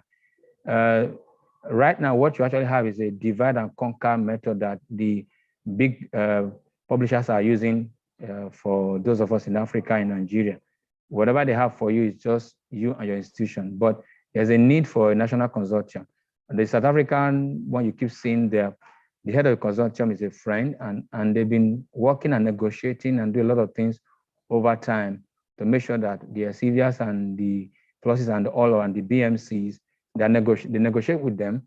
And so the universities are not paying on an individual basis. Whatever they pay for a paper into any journal on their platform is what they have been nationally negotiated per journal, per publisher. So we need that. There's also the need for an open access policy, open science open education policy that will help funders know how the engagement protocol is. Institution will know how to engage, researcher will know how to engage, and of course, publisher will also know how to engage so that we can promote a commensurate cost system, a standardization, and a cap of APCs, which I have said, capping APCs is a major drive now for us in the open access cycle. Whether funders, but again, the Plan S does not support a hybrid system because the hybrid system was a model evolved by some of the journals, particularly the Elsevier and Co, to, as we say, eat from both ends. They want to retain the subscription that we're trying to force them out, and they want to take from the open access thing. So they charge heavy money if you want to go open access, or they force you to go into the subscription part where they take your copyright and then they sell your work through paywalls. So it's an unhealthy thing. And at the open access forum, we don't want such thing to survive. We don't want to support hybrid system. The last principle I want to look at, we'll see whether it will work with our end, is funders commit to intrinsic merit of the work and not the publication channel, the impact factors, or the publishers. Well, this is probably one of the most difficult ones to deal with, because even as a researcher the question is, the term intrinsic merit, what does that really mean to me? What does it mean to the institution? What does it mean to the funding body? What does it mean to the government? What does it mean to every member every member of the stakeholders in the ecosystem. So it's problematic. It creates an ecosystem dilemma. We don't really know what to do with that. But then, if we look at the open access ideology itself, it evolved from the realization that we're just being duped by publishers. So we started thinking of what to do to return knowledge to the common good of all people. We spend public money or spend personal money, and to publish, one person put it together. It's good they put it together. They should have some remuneration for putting it together, but they take your copyright. So if I work, you pay and do all of that, and somebody takes all that copyright, who really owns the work? So I think that if the more we start looking at it, we want to develop some intrinsic metrics that we will use, some metrics to measure these intrinsic values that will become the next impact factor, become the next thing to look for reputable journals, outlets, reputable publishers, because these three things are, for now, the things we are dealing with. Whether you are a publisher, my institution covenant says publish a high impact journal before we can pay that kind of money. I can't say why, because they are paying the money. They want me to publish there. I'll have to go in there until there's a different metric to use. I don't expect them to just say publish what you like. Some people just put it in the gutter and say give me money. So it's important that we have to deal with that. But I think it's something that we're looking at. And if we correctly look at it, even those of us here, do you have an idea of what we can do? Let's know what we can do. Your automatics are there, but for now, automatics are just complementary. But can you lead to a complete evaluation system that is different from what we have? And then we'll move from there. What we have today was developed at a point. So I think that if we look keenly, we can develop some other things. And but I also think that we're looking at this because we should not wait for the global north to always develop everything for us, because we are affected. They don't have our problem. We have our own peculiar problems. So we must look at what we can do to evolve a system that will suit us and that may hopefully become what globally recognized. The open access system was not developed in global north. It started in South America, what they will not call global north, but today is a global phenomenon. So in rounding up, I want to, so what will make Plan S and Transformation Agreement work in the Nigerian context? I just want to look at 4 things. The first thing is that few institutions have open access policies. I don't know whether there are those that have beyond, aside Covenant University. Some people just develop something to do publication, but I'm talking about a real open access policy. In Covenant, we have open access policy, we have open education resources policy, we have open repository policies. And so we'll probably have the only institution in Nigeria that has all 3, and they are operational since 2014, 2016 review. So researchers know open access, but are they really involved in it? Do they really want to push it? If they want to push it, then institution will buy into it. So if we want that, if it must work, if it's adoptable, it must work, which if it's working in other places, we should look at how it works here. If it must work, the institution and researchers must begin to adopt open access, both on an individual level and as a policy, and promote open access across their spaces. And that's one thing that will have to happen. And that's what we'll be looking at since. Also, there's, how many funders are of Nigerian origin that are really funding research and all of that, and funding publications and a whole lot of things. So even those that exist, even the TED fund that exists, skewed. TED fund supports only what they will call government thing. And yet, as right now, you have almost twice the number of government institutions as private ones. The private has literally doubled it. So the researchers and those in those places, the research they do, is it for Ghana or for Sierra Leone or is it for Nigeria? So we'll set up a funding policy that is skewed and is defective. So there's a need for national order funders that must adopt open access promoting thing and then work with that. And so we need to have a review on that. But hopefully, TED is heading towards having a national research foundation that might answer this, that might correct this anomaly. The third thing I want to look at is the lack of national consortium. I don't want to overlabor that. I've spoken about that, but it's required to gather the aggregate opinions and the aggregate perceptions, negotiate on behalf of the researcher institutions, both within Nigeria and outside Nigeria, and help develop a healthy and sustainable and globally competitive scholarly publication regime for Nigerians and Nigerian researchers. And then lastly, the Plan S, though now adopted as a standard tool for OA engagement globally, it was primarily developed by Europeans for Europeans. So only those landscapes that fit their own, like the South African one, is currently working with it. So you go to most platforms, South Africa, you see the only one probably from Africa. So Nigeria system does not fit into it. So we must therefore develop a model that works with the Plan S, but it's also unique to us. We must look for our uniqueness and then look at our peculiar situation and then see how we develop something that the researcher institutions will find productive. And of course, we will use it to stem the loss of research equity that we're currently experiencing. And also go further to see how we use that to harness the wealth of research revenue that is deposited in Nigerians in diaspora who are researchers in different places and are doing very well. And I think that with that, well, from my point of view, if we look at this and look at it together and work in this part, the Plan S and the Transformative Agreement will work in the Nigerian context. On that note, I'd like to say thank you and then say that you might have some suggestions, and if you do, please, let's have them. Thank you for having me. Thank you once more.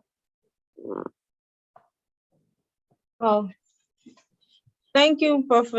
Omoyemi from Covenant University. Thank you for that session on telling us about the workability of Plan S and TA and bringing it to the Nigerian context.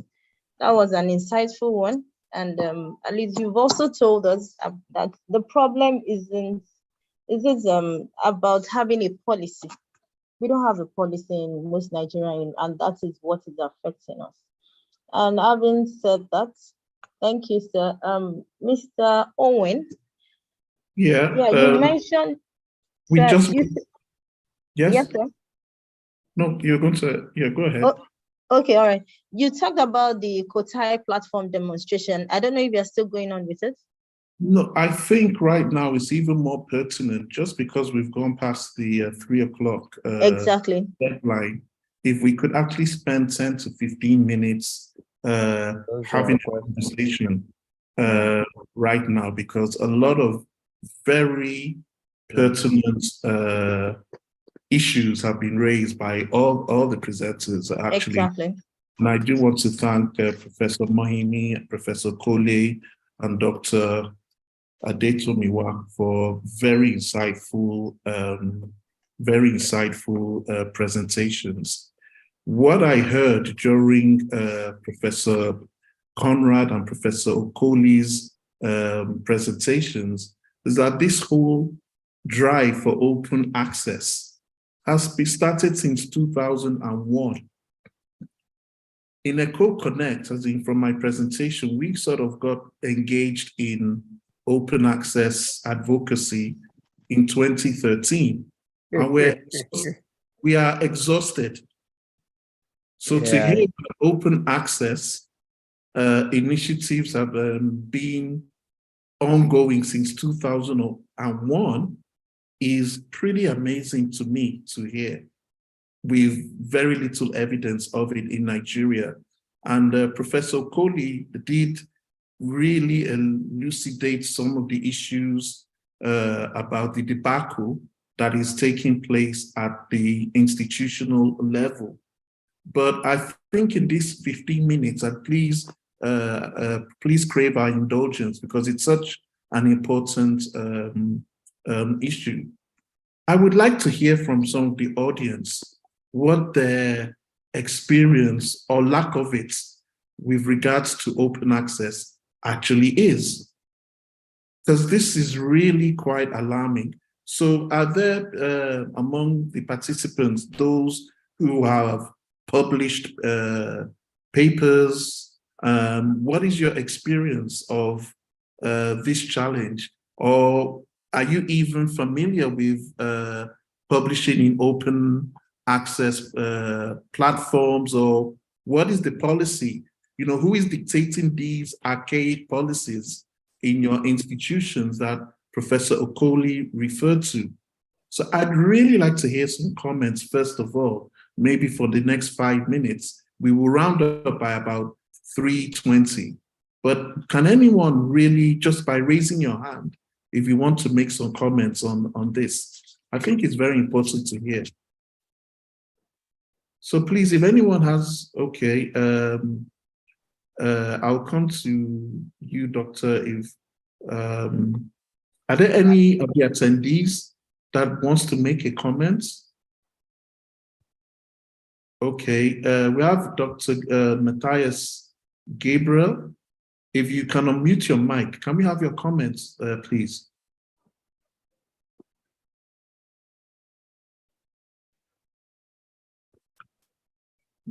Dr. Matthias, please, you're permitted to speak.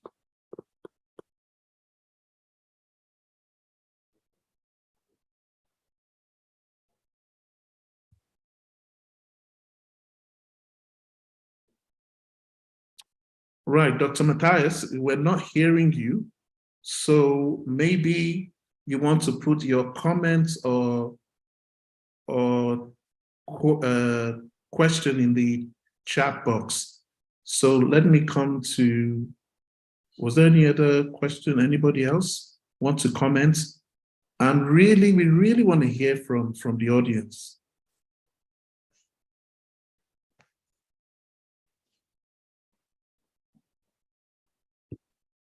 Okay, Dr. Awodoyin, please, let's hear your comments.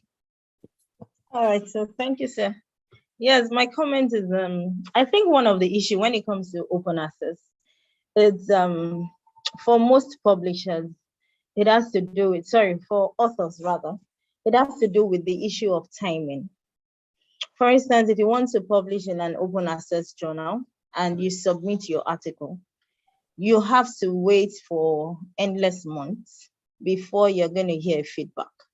And I think that has been a major challenge for some authors, that instead of me having to wait, yes, I want to publish in an open access journal where I'm going to have visibility, and then I submit and I'm not going to have a feedback until after 6 months.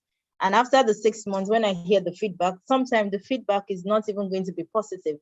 It might be a case of, sorry, your write-up doesn't fit the scope of our journal. And it looks as if, oh my God, why did I have to wait for so long? And so you now have to withdraw it and go somewhere else. Meanwhile, if I just look for a local journal, the local journal will give me feedback, maximum 2 months. I have my feedback and I've done all the correction and my work is published. So I think that that's also a challenge.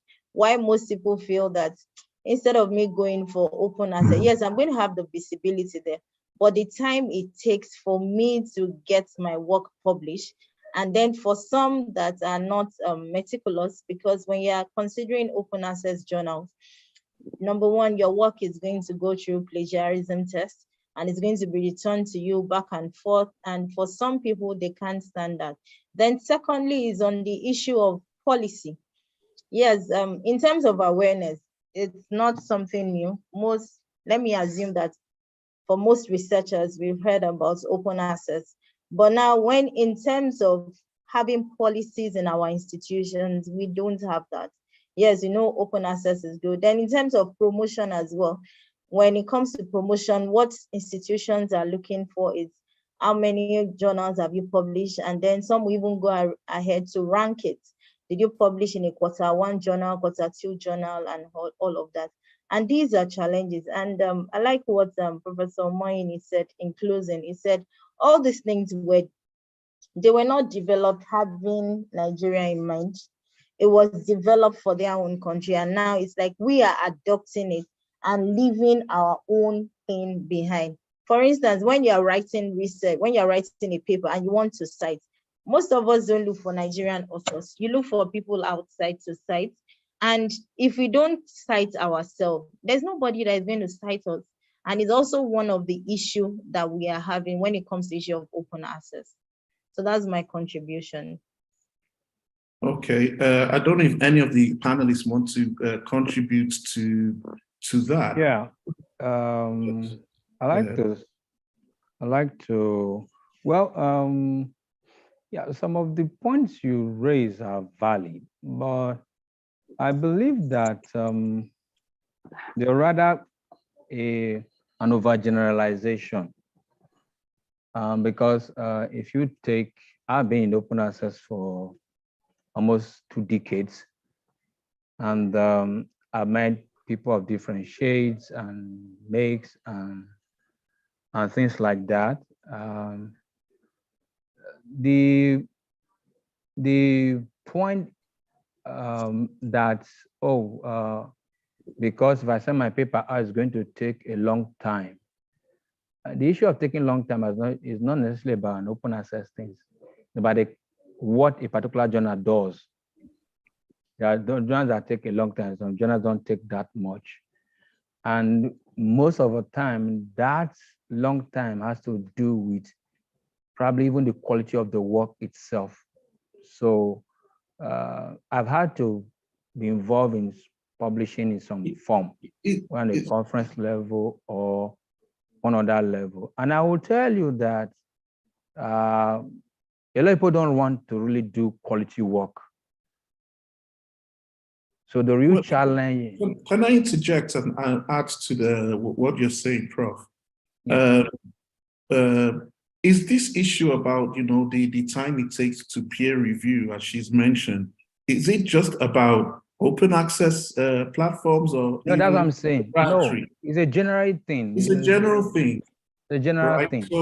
So because the peer reviews are being done by, maybe Global North yes, no. scholars, there's already a kind of bias to African publications. So sometimes they're reviewing not the actual content, but your grammar, your English. Yeah, this bias is coming. Yeah, there's always the truth of it is that everyone comes to the table with some bias. Everyone does. You can't take that out. But I don't think that, okay, let's take Common Invest, for example. Where is the bias? We publish in all manner, all quality of journals. Where is the bias? Okay. You see, quality work, excellent work doesn't have a color. And so really there is the bias when you want to go for the list, when you offer things. We have researchers that are some of the best in the world. Where the bias disappears when you develop good work. You're not going to take that away. I remember some years back, as a very young researcher, I sent a paper out, and the person said, all I wrote was tantamount to wishful thinking. Yeah, it hurts, but then you dig in, and then you use that comment, and then you turn the paper even better. And then a better journal published, better than the other one published it. So we cannot get, and we don't also think that over there they don't get, but they are not biased too. So the bias is there, but that's not the challenge. You just said you came in 2013 and you already burned out. We've been on this for 2 decades. Now, what you see in 2013 till now, you can tell me where is the issue of the bias there. We just really have a reluctance on our end. It's really the challenge. We have a miserable reluctance on our end. And administrators, researchers, if researchers say we want to go this way, nobody's going to say don't go that way. Let's take our local journals, for example. How many of them are upgrading themselves to become globally relevant and be indexed in global indexing bodies and all of that? How many? So we need to very quick, because the time's already rushing. We only have 5 minutes.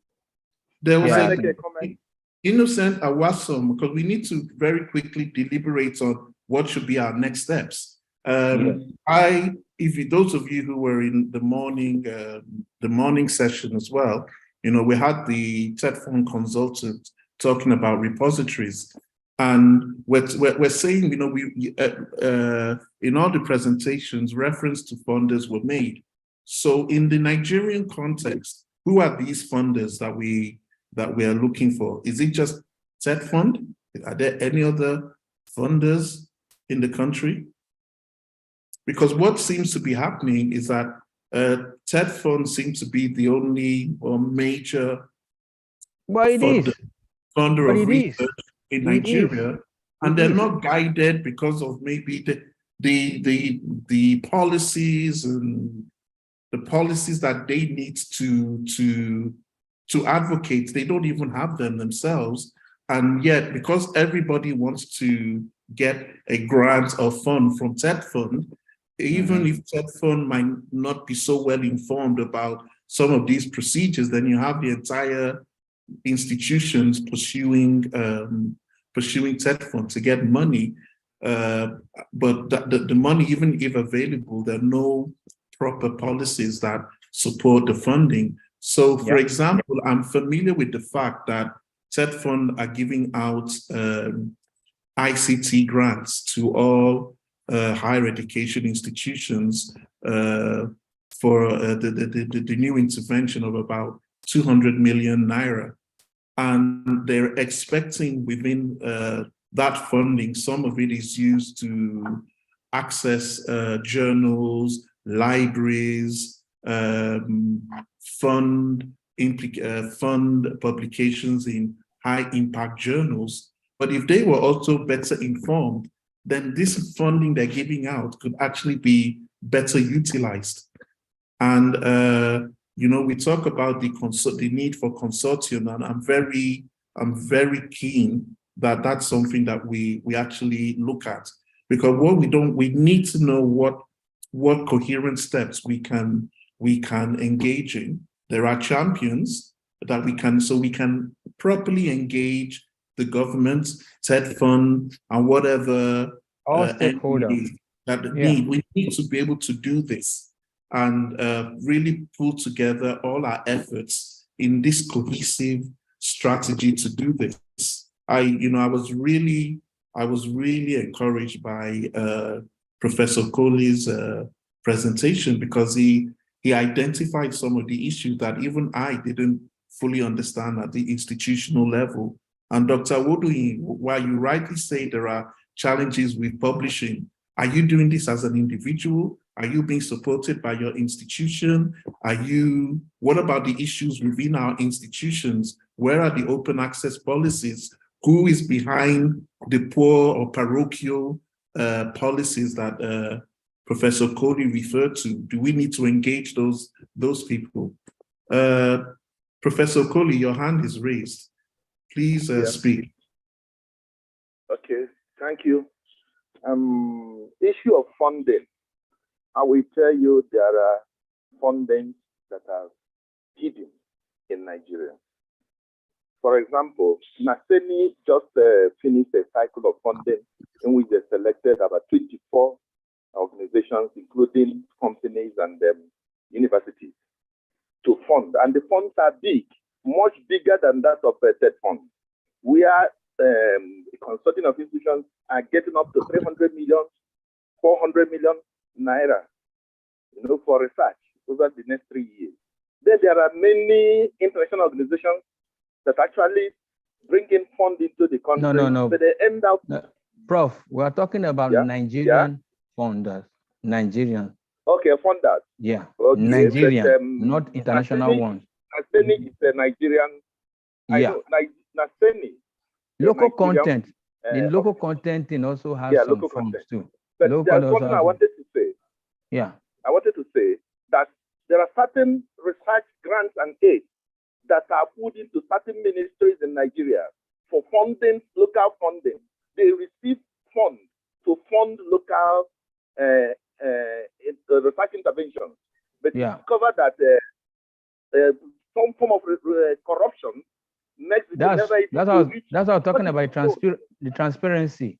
Transparency. It's a major issue. Professor Conrad. Professor Conrad mentioned the issue of intrinsic value of an article. And I will tell you that actually the traditional way of measuring an article during assessment, if a professor is giving another professor's output to assess, what he actually assesses, he reads the paper. He has to read the paper and assess the intrinsic value of that particular publication based on certain things. Did it address an industrial need of environment where the thing was published? Yes, Prof. Secondly, Yes, Yeah. Prof. But the Secondly, point here, the point is this: how do we turn those how to do we measure? metrics? How do we turn them to And metrics? thank you.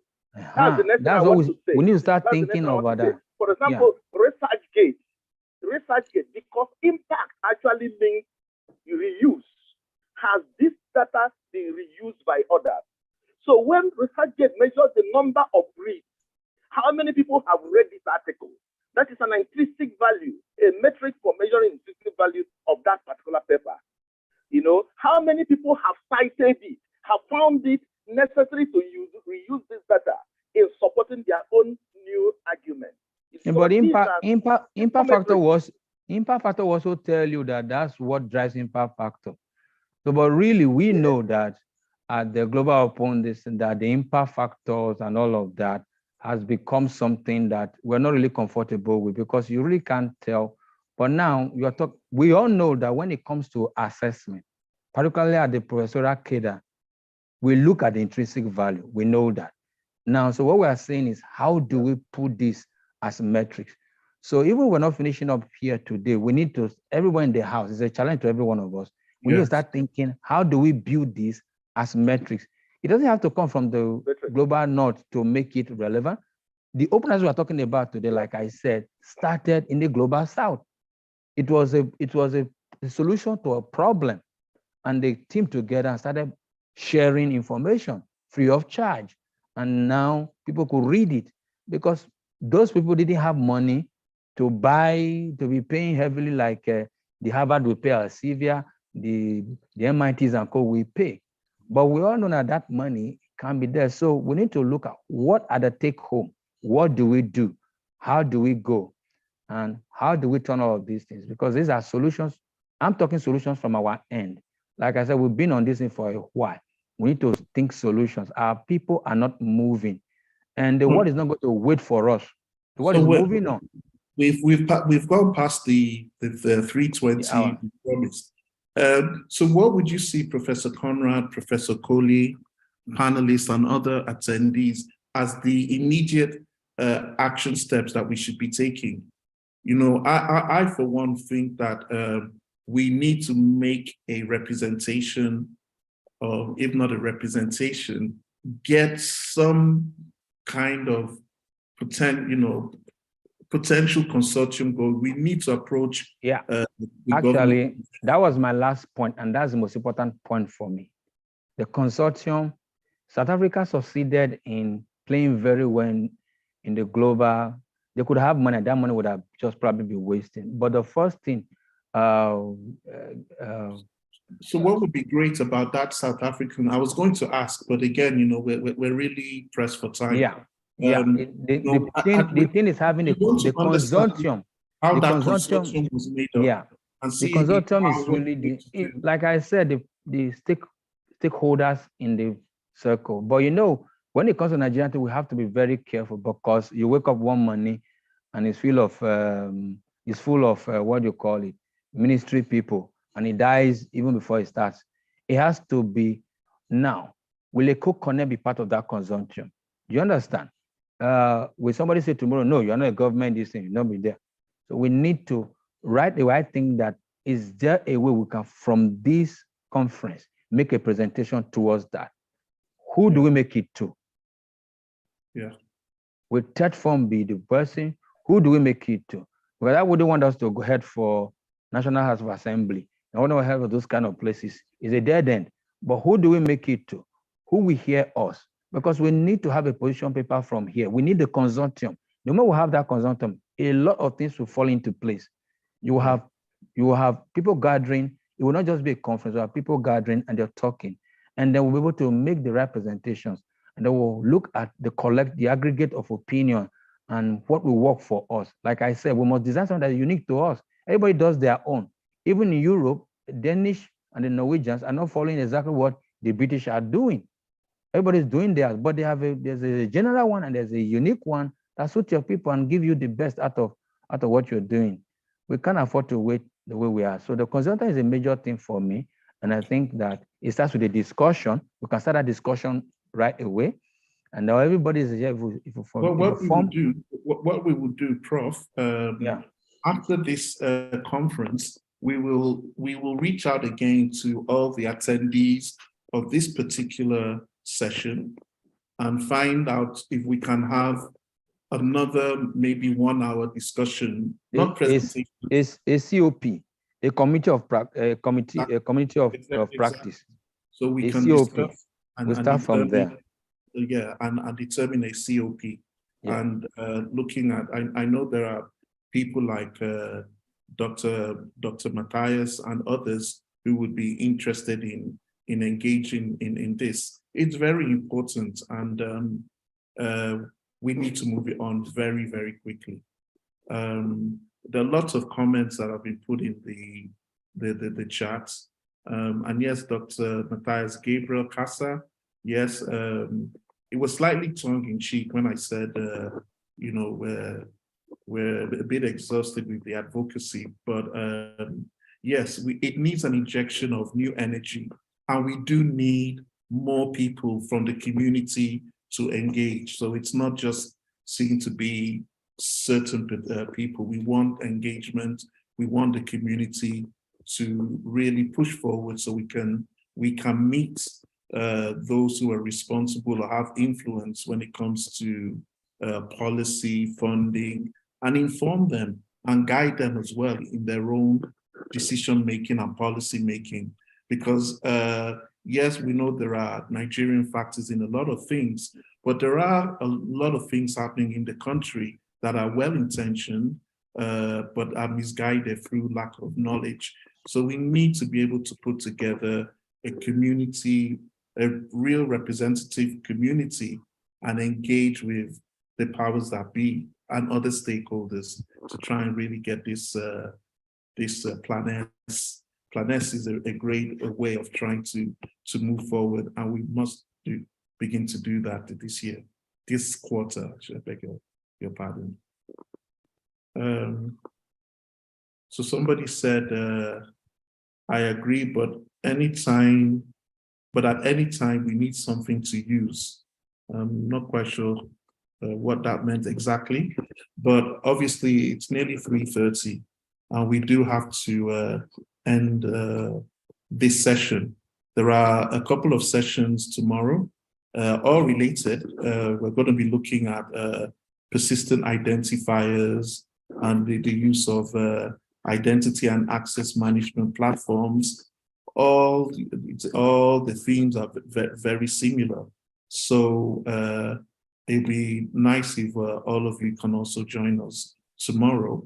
But at the end of the day, we want to be able to come up with an action plan, which we will try to document and send out to all the attendees of this conference, so we can move forward. So yeah, I think the agenda for tomorrow has been put up, and I'd like everyone here as well. Don't just think, particularly the panelists, don't just think, well, my job is done, and we'd really like you to attend the sessions tomorrow, because they're all quite interrelated. But I think, Professor Conrad, thank you for driving this. Thank you for the energy of the other speakers, Professor Okoli, Dr. Basiru Adetomiwa. Thank you, Dr. Awodoyin, for moderating. But I think this is just the beginning. I think at the end of the conference, we want to get together, try to put together a little position paper or strategy paper on which we can try to move things forward, and obviously try and get some of our attendees into that as well.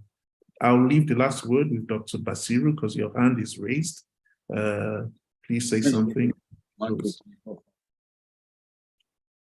Sorry? I'm not. Hello, Dr. Basiru. Actually, Dr. Basiru is still there. Right, it looks like It's out. It was a mistake. Hello. hello. I think the network's a bit bad, so we have to end the session. So thank you everyone for your time. Look forward to seeing you tomorrow at 10 a.m. and we will communicate to all of you in terms of what action plan as a result of the sessions we've had this afternoon and in the morning. So thank you very much, everyone, and have a nice afternoon and evening.